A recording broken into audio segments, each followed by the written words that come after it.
Massacre. Massacre. Massacre. Never go to a stranger's Massacre. house and never go out Massacre. alone.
And hello, everyone. Welcome to an afternoon Nothingcast with your pal, me, J.Ishiro Finney, author and alien in a human suit. And I'm coming on right now because, surprise to surprise, I had another difficult night of sleep. I'm recovering, and I don't know if I'm going to have a show tonight. So I thought I'd come on now while I'm still awake and say hi. So Catherine says, or let's see, what does Catherine say? No, it's horrible. Harple says Catherine having the most metal grocery shopping experience. Oh, you sent me a... oh, cool. I will take a look. I sent you a link to the banner for today's show is a piece of art that JC did for Kat and I. We're going to be putting out, hopefully by the end of the week, an anthology of public domain pulp classics called Ridiculum. Actually, I think I've got a picture of the cover already. Let me see if I've still got that in memory. But it's something I've been wanting to do for quite a while, and here it is. Lately, with my sleep not being my friend, it's really hard to function. And on those exhausted days where I can't think straight and I don't feel like I'm doing anything productive, what I can do is sit down and format Kindle files. That is something I can do. So, okay, let me grab this. Oh, excellent. Thank you, JC. He sent me a high-res version of that cover. So yeah, I've been basically spending the time when I'm not writing, which is I have not been writing long periods. I got some yesterday done, got some to, but not. I'm not cranking out the 1,500 words I want to be cranking out every day. If you understand. But as I said, when I'm thoroughly brain dead, sleep deprived, and not functioning well, I can still work Photoshop and I can still format Kindle files. So I said, screw it. Why not? Put these format these stories so we can get them available for everyone. And basically the concept was, I think about a year ago, Razorfist had gone on this rant about how, don't worry about fiction sucking right now. There is tons and tons of great pulp classics out there that aren't woke. They're enjoyable, they're fun, they have the same values we do, and they're free. They're mostly in the public domain, which was a great manifesto for him to get up there and just say, fuck it, let's read pulp. Problem was, he didn't give the audience anything to go off of after that. He didn't say, well, what authors are good or where to find these public domain pieces of fiction. And it's like, okay, great. It's basically like saying, there's a pot of money on some street over there. You just have to go get it. And then everybody, okay. So I figured, well, fuck it. I'll do it. I know where to find this stuff, and I know how to format it for Kindle, and I'll just put it up on Kindle for 99 cents. I'll also make a print edition. I will do that, but I'm sorry. It's probably going to be $10. There's nothing I can do about that. I can't make it any cheaper. But yeah, I figure, okay, here's something. I'll make maybe a couple cents, couple quarters off, maybe a quarter or two at most off of each one of these. But at the same time, I will be providing you guys with some fun, humorous pulp here, or just various pulp classics for you to enjoy. So where you don't have to start from go digging on the net, trying to figure out who's good, trying to figure out where to find that, how to read it. And to be honest with you, I don't like reading off the computer screen. I will read off the Kindle. That's fine. I hate reading off the computer screen. Yeah, exactly. Yeah, Razorfist is so deep down the pulp noir rabbit hole, he doesn't understand that some people need directions to that hole. I will do pulp noir eventually, but you guys were talking about how there is just so little lighthearted, humorous, or fun stories out there. The first one I would put together would be an anthology of just stories that are fun, playful, and comedic. Which, when was the last time you read a comedic story that in the mainstream? Never, fucking never. So I'll be putting this one out first. The next one's going to be Fail State, which is going to be an anthology of classic pulp dystopias. The difference being is I'm going to make a point of saying we've sort of forgot something about dystopian fiction. A lot of these dystopian fictions also offered a solution or had the individual rising up and winning. It's not all depression all the time. So even the pulp dystopian anthology that I'll put together for you guys is not going to be gloom and doom the whole way through. It's actually a lot of the stories are about the human spirit overcoming it. Usually at a high price, but nothing comes easy, right? Um, anyway, so you can see here, got Murray Lenzner, Philip K. Dick, Henry Kuttner, C.L. Moore, Robert Sheckley, Harry Harrison, and I added one more, so this isn't the final cover. I added a story by John D. MacDonald that you literally cannot find anywhere.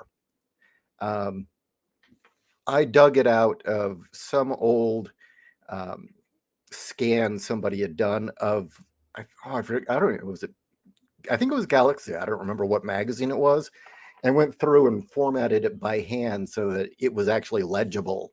So I'm actually putting a public domain story back into the public consciousness. You can read it again. A silly, fun, playful story called Ring Around the Redhead. Now, I know that sounds like a venereal disease, but nothing as such.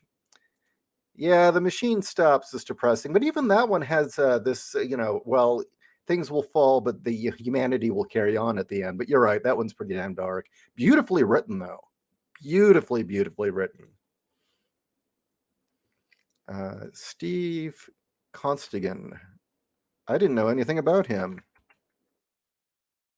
Is he recent or is he public domain stuff? But anyway, yeah, this cover here is hopefully going to be the book you'll be reading soon. Oh shit! Thank you very much. You pointed out an error. The armpits blacked out. Thank you, JC. Okay, let's see. Well, yeah, exactly. You feel uninitiated, and most of us do, which is why I was saying it kind of was like, well, okay, great, Razor Fist. There's all this free pulp out there. Where do I find it? Thanks.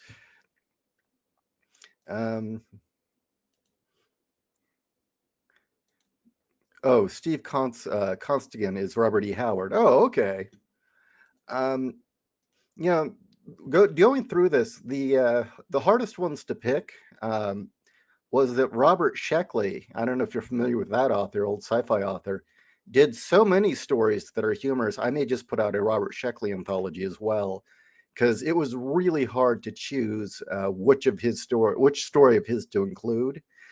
And I finally just broke down and actually, he has two stories in this one because I couldn't help it. I had to include it. It's just, they were too damn funny. Pulp anthology. Okay, where'd it go? Where'd Buddy Lord go? Damn it. The chat's going too quick. But the fact that there were fight stories, railroad stories, a lot of top-oriented magazines back then, yeah. No, he is. I haven't bumped into him, and he is incredibly hard to get a hold of. The last time I had any online contact with him is I was trying to send him a free copy of Case File Arkham. He said the book looked totally boss, his words, and then never got back to me on where to send the fucking book, or if he wanted a digital copy instead. And that was like the last I've ever heard from him. I don't know. I think the odds of me and Razor Fist ever doing it, I'm too small time, to be honest with you. And this channel is so freaking throttled. I don't think my audience is going to grow much more.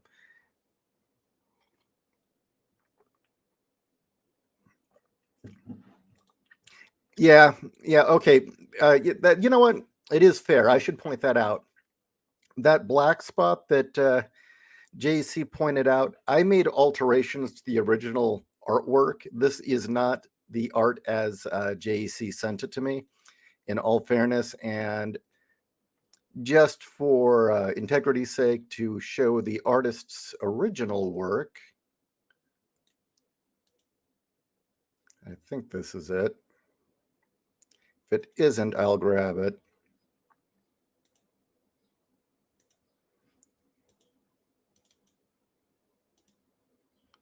Okay, where'd it go? There we go. there's the original work. Now, nothing against JC. I'm sure JC, I hope he understands. Um, the book cover, I needed to draw her eye, that I needed to draw the reader's eye directly to her first.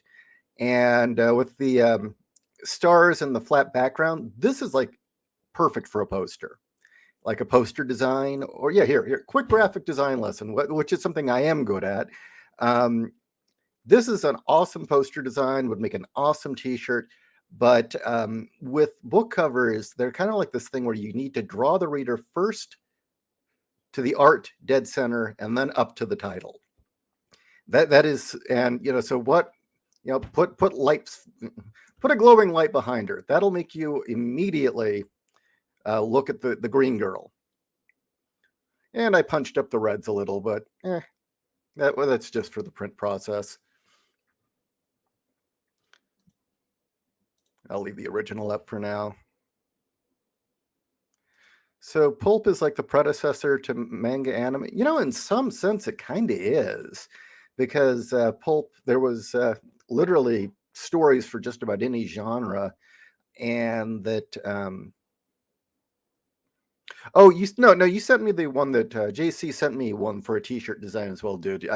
I'm sorry I didn't write back on that, but yeah, I got that, JC. But yeah, it was definitely a precursor to the way that manga is like meant to be consumed. It's meant to be read. It was fun, quick, disposable entertainment, or at least that was the idea at the time. And it's, it had values and it had heroism and the things we like. But at the end of the day, it was about your enjoyment. Let's see, the heyday of pulp was the Depression, and people were down on their luck. They were living very hard lives, and either they weren't working and had a lot of time on their hands, or they were working their hands to the bone, but had long commutes either on a subway or they would have a lunch break or whatever, and they would just pull out this week's pulp, or pulps plural, and read them on their lunch break or their commute. And the pulps were dirt cheap. I mean, they weren't printed to last. I mean, Galaxy magazine, you can still find them fairly well intact, but a lot of these magazines just fell apart because they weren't meant to last decades. They were meant to go in your pocket and you read them and then move on to the next one. Let's see.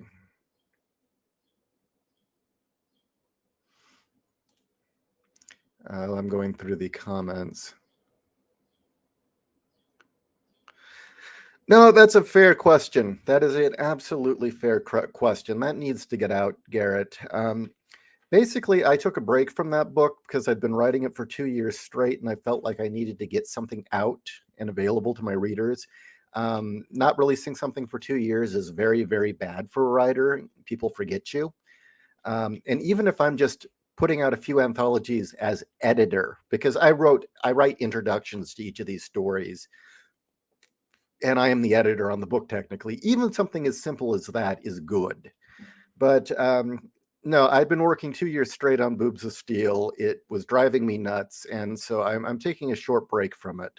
But I will finish it, don't worry. I don't want to throw 2 years of my life away for a project that doesn't see the light of day. I already had my heart broken once with Bombshell, where I had wasted a year and a half trying to get that off the ground. And in that case, it was strictly someone else's fault. But if Boobs of Steel doesn't come out, that's completely my fault, no one else.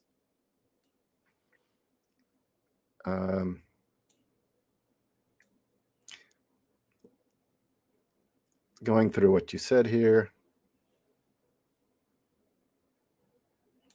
I suspect that correlation comes from being serialized mediums that expose human behavior and morality as entertainment as opposed to educational reproach. Yeah, absolutely.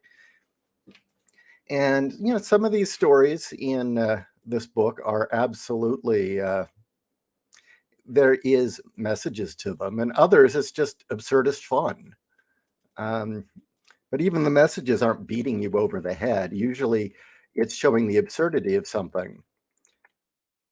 I think the funniest one in here, well, one of the funniest stories is A Logic Named Joe, is the title. and it's by Murray Linsner, and it it is an eerily accurate prediction of both the internet and digital assistants like Siri.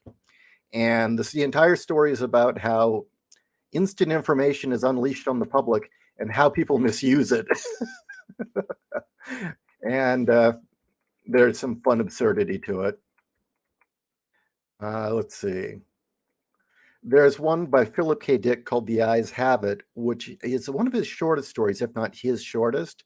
But what's really interesting about The Eyes Have It is that it's the type of humor that can only function in print. Or I guess you could do it also audio. But what it is it's a play on words. It's entirely about a guy misreading sentences in a magazine.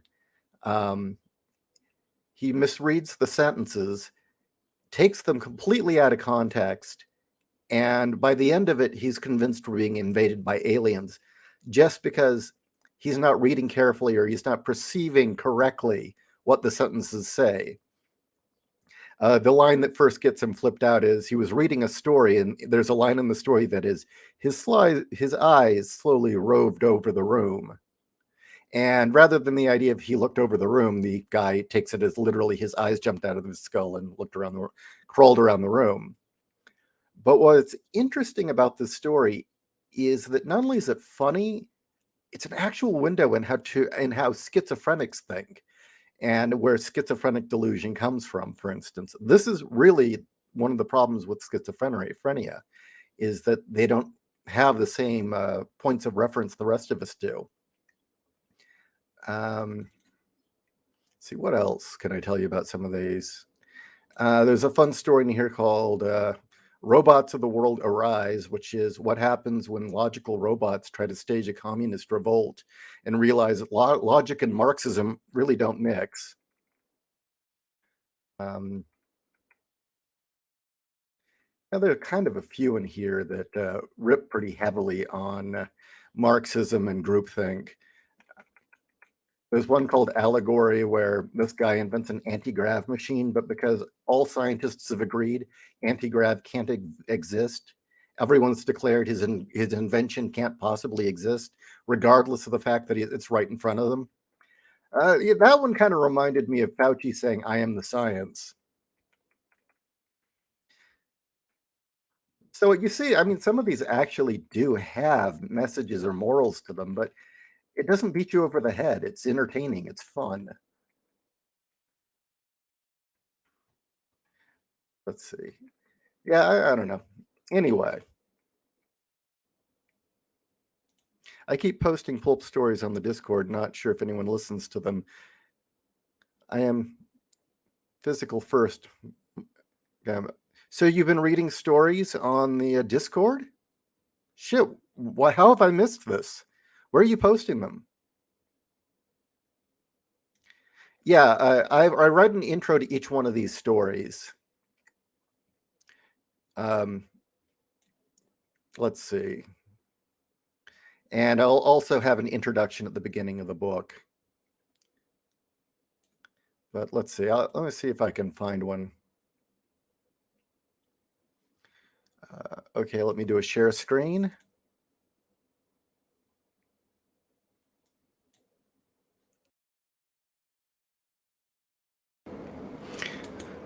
Oh, give me a second. So yeah, I've got an introduction from the editor. I first heard this story adapted for the X-1 radio program. During the show's 3-year run, Bad Medicine remains a standout episode for its sheer comedic absurdity. The X-1 episode was good. The short story is even better. Written in 1956, a time when the burgeoning soft science of psychotherapy was being sold as a revolutionary cure-all for all of society's ills, Bad Medicine lampoons this. Oh, found a typo. By having psychotherapy sold as a household appliance, and what happens when something goes wrong. Put bluntly, Sheckley foresaw how therapists, and their treatments can make a problem go from bad to a whole lot worse. So that's one. I mean, these aren't like epic intros. Logic Named Joe by Murray Lenzner. In 1946, Murray Lenzner envisioned a world connected by a global spanning network of computers where information was instantly available at the click of a button. He also predicted such a network would lead to hilarious chaos. A Logic Named Joe anticipated both the emergence of the World Wide Web and Siri, as well as how people would use and misuse them. Ever ask Siri how to get away with murder? She will tell you. And so do the logics of Lenzner's story. Amusingly, though, when a child asks how he can get money, more amusing though, is when a child asks how he can get money, how he can get lots of money, and is advised to start counterfeiting by the logic, who then instructs the child on how to use his home printer to do so. As entertaining as the story is, I'd be remiss and then I mentioned the X-1 episode again.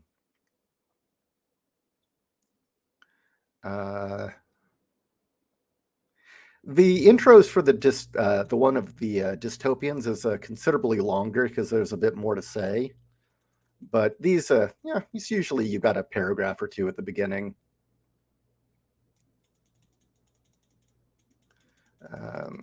Come on.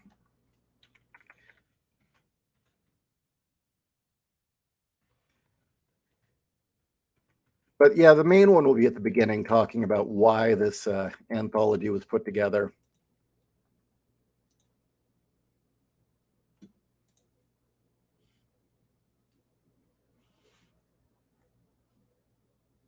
It's March 15th. Yes, Anime Acid Trip. Is there a significance to that date? I'd like to know. Or is this just a statement of fact? Oh, you post good readings of the audios. Oh, yeah, I hope people are listening to those. Book Fort. Okay, yeah, I'll check that. And cool. And Buddy Lord likes the idea of the introductions. Yeah, well, there are plenty of these anthologies out there where people just grabbed a ton of public domain shit, threw them all onto Kindle, and then charged money for it. And it's like, that's kind of cheap. It'll put some effort into it. Make something special about it. Put a real cover on it.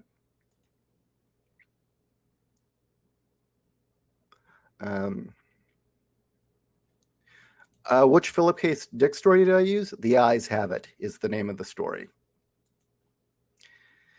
And the thing is that there's usually the same 4 or 5 Philip K. Dick stories that are always reprinted. And I'm right now trying to find copies or scans of public domain stories of his that aren't readily available online so that I can make those stories available now. Wear green, Ishii. Oh, shit, really? I should know that.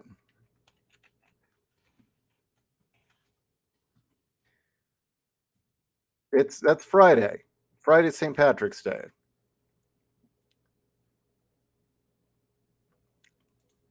Yeah, I kind of wanted to print the story for Total Recall, but it's not public domain.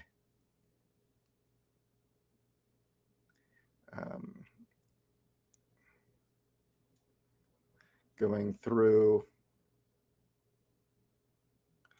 Oh. Now, we all know that March 15th was the day that they smoked Caesar, and the day after Marx did his greatest deem to history. Fucking died. Good.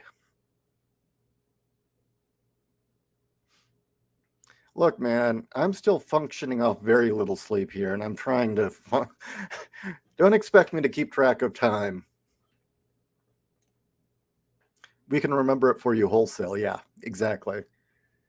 But yeah, I was going through and I had found a whole bunch of stories listed by Philip K. Dick that are public domain, but none of them that have actually been made readily available online. I mean, you can find scans of them from the old magazines sometimes, but they're nearly illegible and they're not in any form that you can put on a Kindle.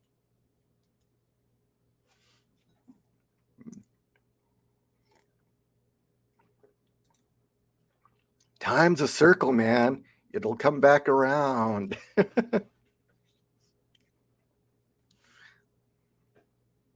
Where's Mark's at? I need a place to spit. Yeah, I kind of, yeah, where is his grave? I'd love to fly out to his grave just to take a shit on it. And take a big old fucking shit right all over his tomb,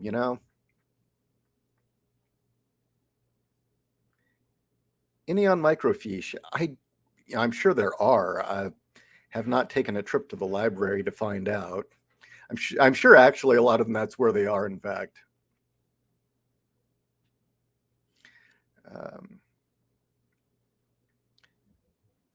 Highgate Cemetery, London, England. They charge admission to. That's hilarious. You charge admission to see Marx's grave. Well, fuck. It depends on how much it costs, but I'd piss on his grave. I'd pay to piss on his grave. Yeah. That's actually, one of the downsides of being an atheist is that as an atheist, I don't have the comfort of knowing Marx is right now in hell taking it up the ass by giant demon cocks. I mean, if there was any justice in the world, yeah, that would be lovely to just imagine Marx right now in hell with some gigantic doom demon shoving a giant razor blade cock up his ass repeatedly all through eternity and then pissing fire on him. They had charged admission for security. Commies do love other people's money. They sure do.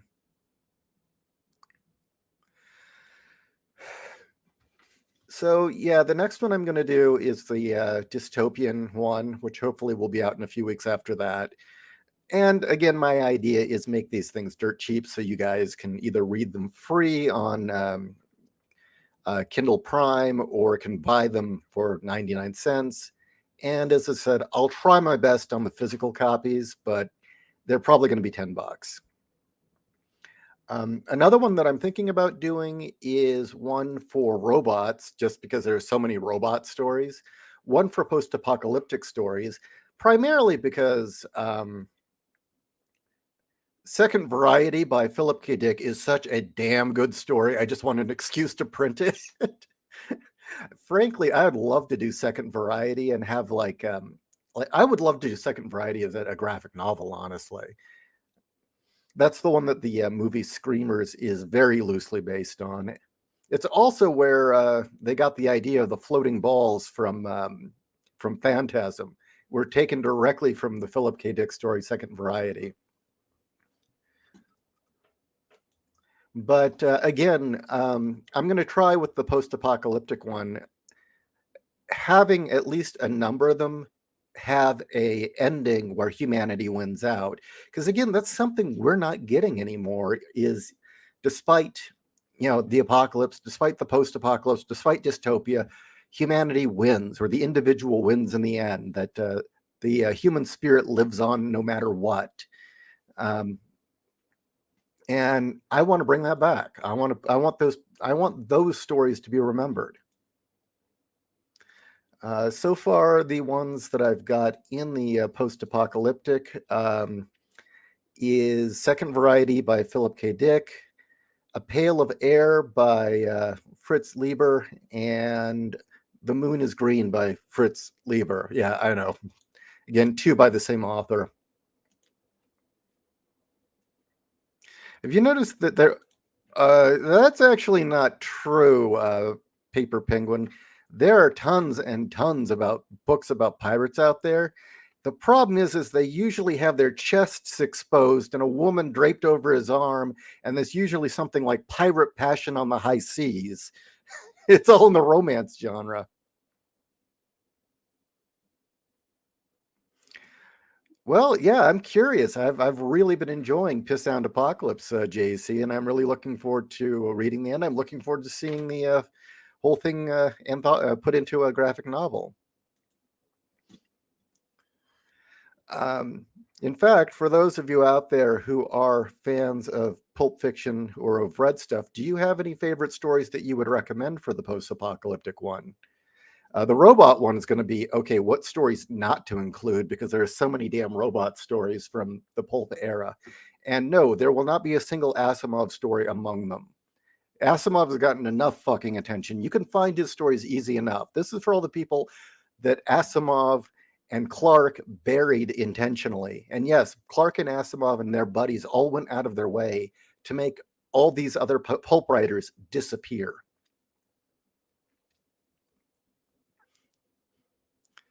Well, I think I shared the cover to Piss Apocalypse 4, or was it 5, the other night. It's all been downhill since Errol Flynn retired. So anyway, how you guys doing otherwise? What's going on? Give me a subject. Any subject. I mean, is there any specific types of pulp you guys want to be collected together that I can share? Just, because I'm happy to do this. In a sense, I feel like it's a public service. And it helps drive the culture back towards something better, in my opinion. I'm also going to include in the dystopian one a few stories by some screaming lefties and show how it's a real window into how their minds work. One of the ones that I really, really I put in and that I'm really happy about was that there's a story called No Way Out by Robert Silverberg, who is definitely on the left. And it was supposed to be a cautionary tale of overpopulation. And he got everything wrong, but that's not the point. The thing is, he intended it as a cautionary tale about overpopulation. But in fact, if you read it, it's really a strong argument against immigration and why you should not let people from a third world country into your nation in large numbers. I believe Doc Savage is public domain. Can't tell you for sure. I can check.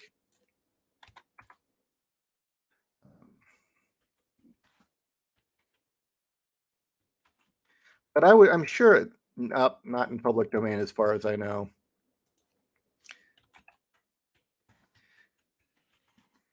Let me try another place.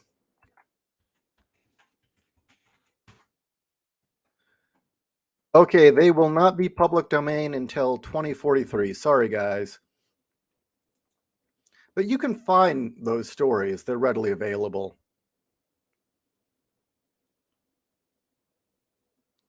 I read a really good story about a group of New York workers whose job is to write back mutant rat people in the subway. Oh, that sounds fun. No, I would definitely say Alita qualifies as cyberpunk in every frickin' way. I wouldn't see why not. And in fact, the original Alita manga is even more cyberpunk. I mean, the author went out of his way to stick references to cyberpunk everywhere in that book. I mean, there are things like, in fact, he's like drawing certain props from movies into the frickin' book. But like in the background, there are references to Max Headroom, Blade Runner, Front 242. That book's great. Cordwain Smith stories, not familiar.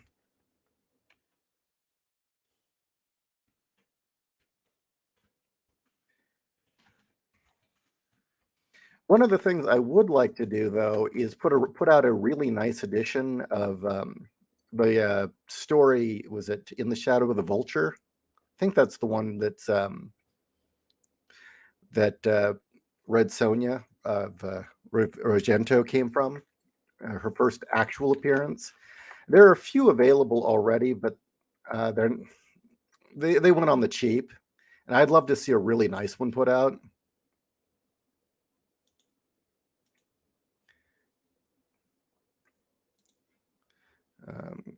Going through your comments.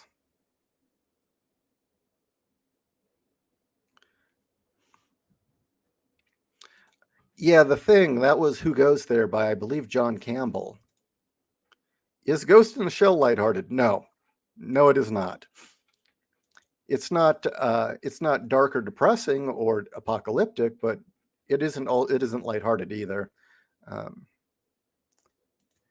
I would love to do space pulp adventure stories because there's a ton of those that, again, Asimov, Clark, and his buddies swept under the rug and made disappear.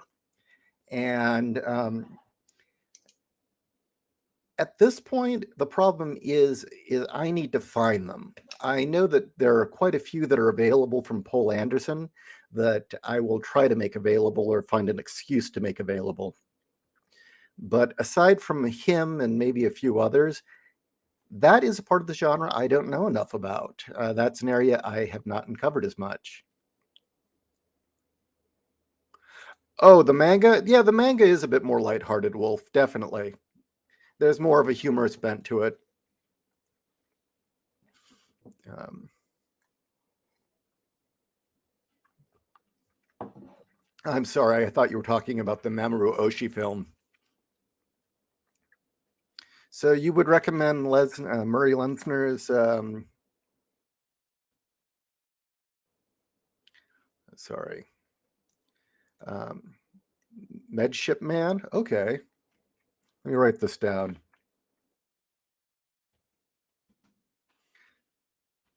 Really, probably the person that I should be talking to is a individual who has a deep, deep love of the space adventure, space opera pulps, which is Fiona. I think she more than anyone would probably have a list.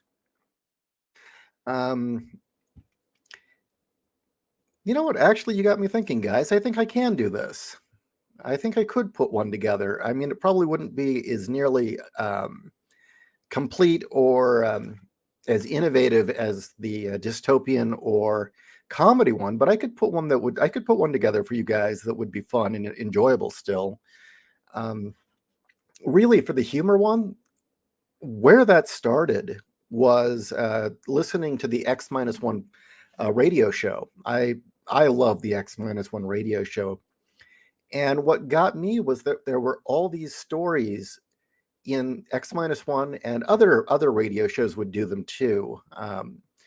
The creaking door, the mysterious traveler, lights out, all these various radio shows from the 20s and or 30s and 40s just did tons of these stories that are all in the public domain, and a lot of them were either creepy or a lot of them are actually very, very funny, and it's like, why have I never heard of these? And that's when I first started thinking, well, what if I dug into this and found these stories and put them all together into one collection?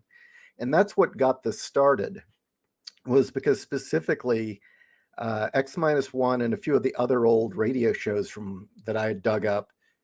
Um, I was blown away by just how good some of these stories were, and they were hilarious. And when I went looking, I found more and more stuff that I could share.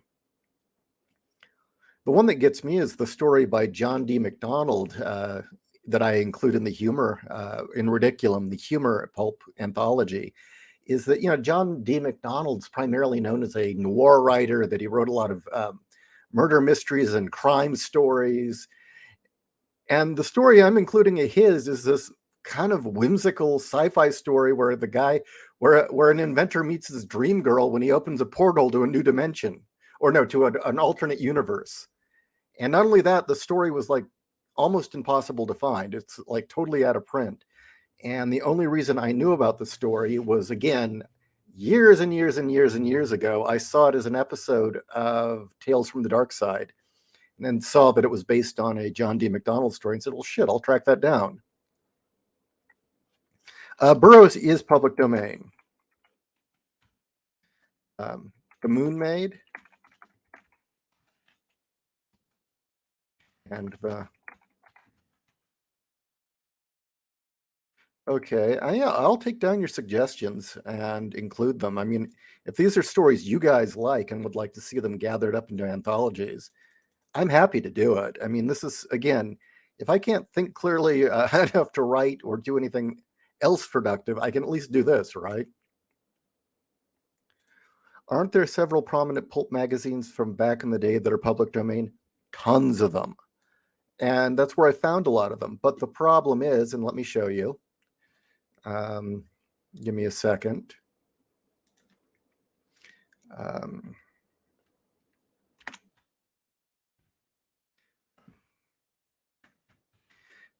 me do a search, and then I'll share something with you.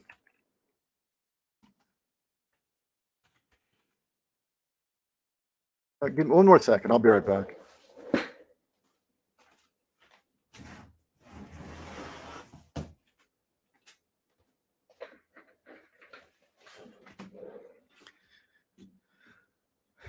All right. I'm going to try and find you what you're dealing with if you're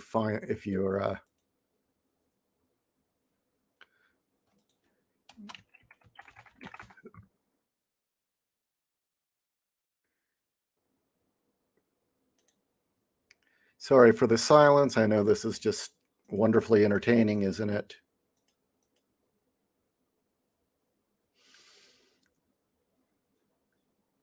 Oh, come on. I'm trying to get the Planet Stories archive to pop up. Yeah, the Internet Archive has a lot of these stories, and that's where I found a lot of them. They were readily available. But again, the problem was a lot of them weren't exactly in states that are easily read. And again, where would you start? Most people don't know where to start. What would be the good ones to read?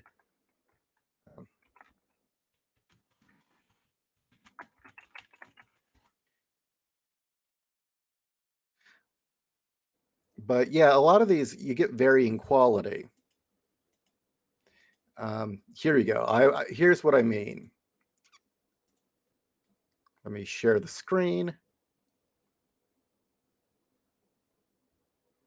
Draco, not a huge fan of Shadowrun, but yeah, vampires definitely work in that element. Really, no. Think of Worlds of Darkness, the gritty. No, there's definitely crossover that you could do. You could put vampires into a cyberpunk story and not make it cheesy. And one thing that a lot of people keep forgetting is that often the domain of psychic characters. Everyone seems to have forgotten that psychics were a common sight in 80s cyberpunk. Okay, so here you go. I went to the Internet Archive, Planet Stories, right? First off, look at the quality of the scan. It's all ripped in the bottom. Now, this is what you get. Let's see what you're... That's not exactly the most legible text.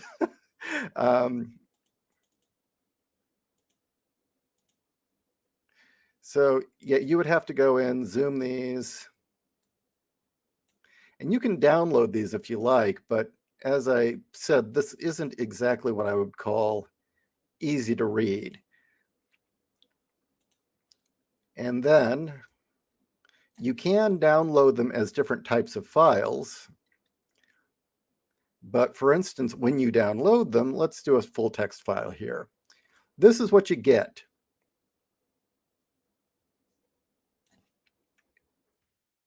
Now, this may look decently legible, right? Looks fine enough. This is one of the better scans. A lot of these they just scanned it straight in, dumped it into a text file and posted it. And a lot of them are filled with like where the scanner misread a word and put the wrong word in. Like here, right here. I don't know if you can see it. So what I do when I if I were to transfer this story to Kindle, what I do is I go through, I make all the corrections, but when I find something like this, then I go back to the magazine and see what the word really is supposed to be and fix it. But if you just dumped it right onto your Kindle, you would have all these weird typos. You'd have all these weird things that weren't scanned correctly. The sentences break for no reason. Here we've got the word immediately hanging in the middle of the page for absolutely no reason. So yeah, they're free, but they're not exactly user-friendly. And again, these scans often leave something to be desired. But yeah, you see here, for Office, I don't know if you can see, but there's a speck in the newsprint. The scan will read that as a dash, and that will then show up in your copy. Or worse, if the sometimes it'll read that as an E. So I mean, it's not like I just this wasn't like a drag and drop sort of thing. I put some effort into it. Like I said, one thing that's really annoying is you go online and you buy your copy of Red Sonja or something, or not Red, yeah, Red Sonja Vergento, and it's full of errors, and it's just clear that somebody just went to the scan and dragged and dropped it into the formatting and published it.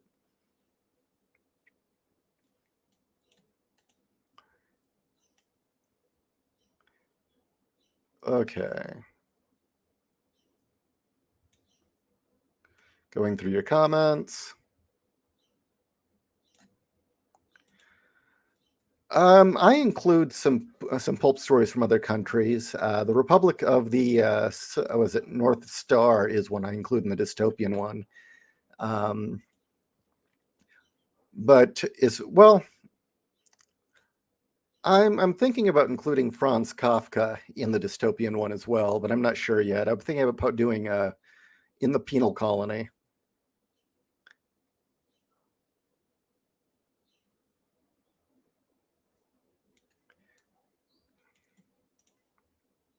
I always wander in here not knowing what's going on, but Cordwainer Smith is someone everyone should read. His science fiction is genuinely strange. Cool. Okay. Sorry, I'm not familiar with him.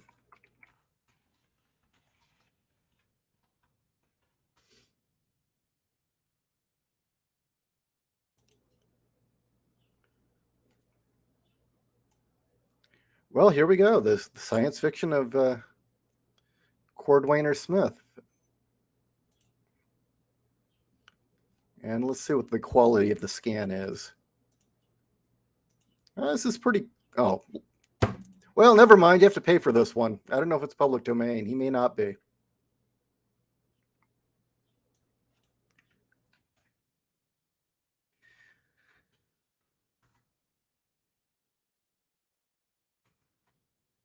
Yeah, I can't do anything that's... I can't print anything that's going to get me in trouble or kicked off at Amazon.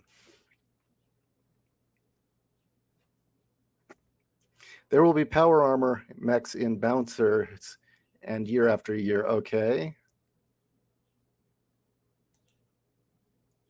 Yeah, exactly.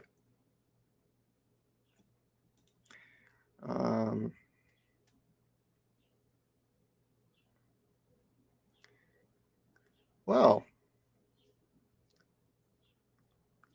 I was expecting a little more comment on that, but I guess not.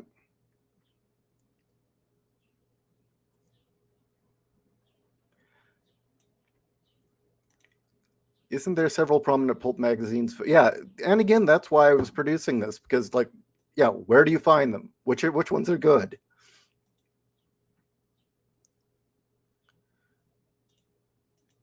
Yeah, it doesn't look like Cordwainer Smith is public domain material, guys. Sorry.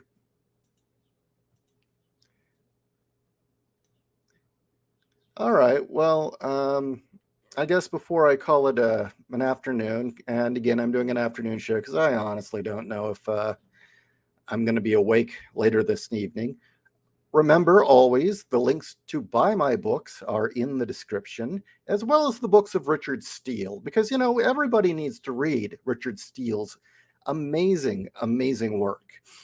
Richard Steele, I think, is a visionary. Richard Steele is the future of romance fiction.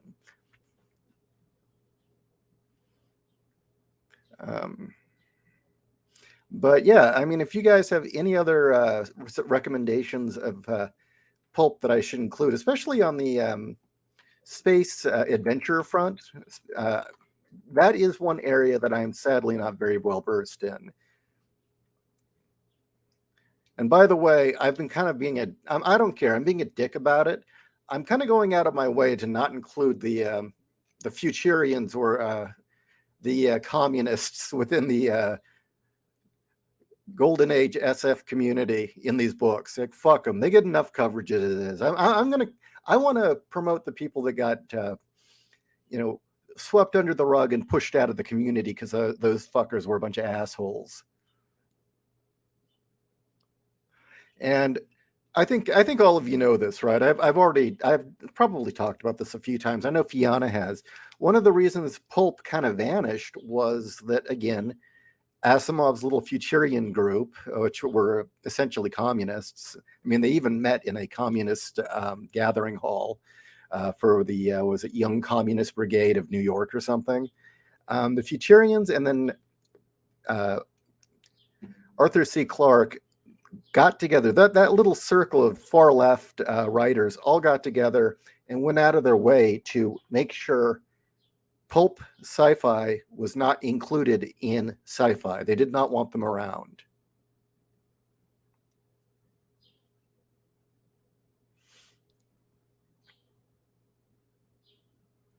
Eschew commies, embrace libertarians, and other true free thinkers. Damn straight.